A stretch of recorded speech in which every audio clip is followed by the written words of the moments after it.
All right. Well, hey, what's up, Grace family? Particularly Grace Middletown. I hope you guys are well. I hope you hear my heart when I say I miss you guys tremendously. I miss being with you in person. I cannot wait till we can open our doors again. I feel like someday is this terrible word to use right now. Hopefully someday very soon. But that's partly why I wanted to just kind of take a minute and give you guys an update. One, regarding some grace updates, but also some updates from my own heart to you. And so, yeah, that first being Pastor Jared sent an email out over the weekend regarding some updates. If I could give you kind of the Cliff Notes version in a nutshell, it would be that we are reopening our Washingtonville location at a limited capacity, September the 13th. Okay, that's just our Washingtonville location.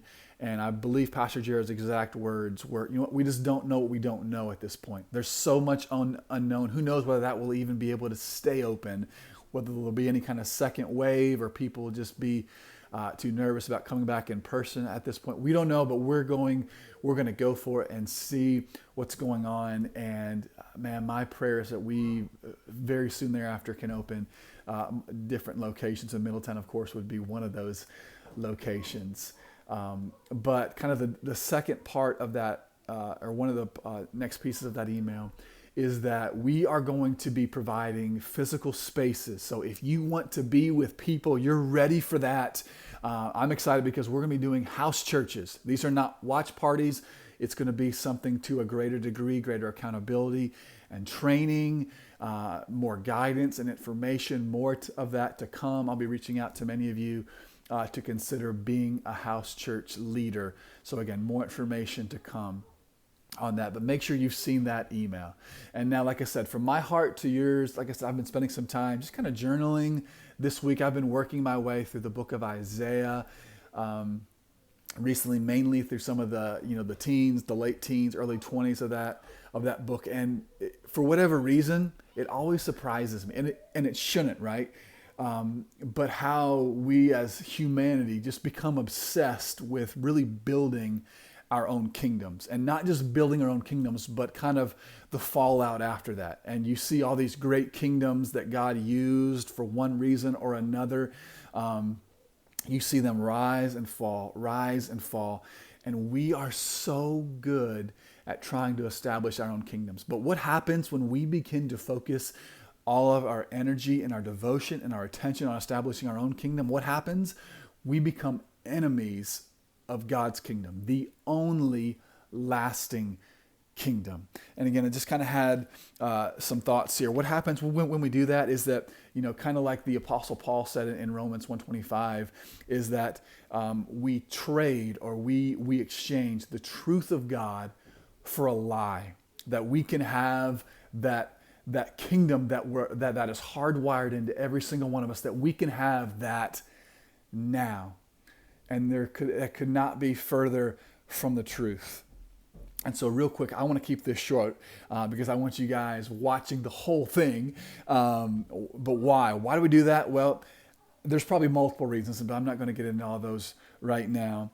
But why do we settle for this exchange? Well, I believe that there's this naturally wired craving in each and every single person for something eternal, for that lasting kingdom.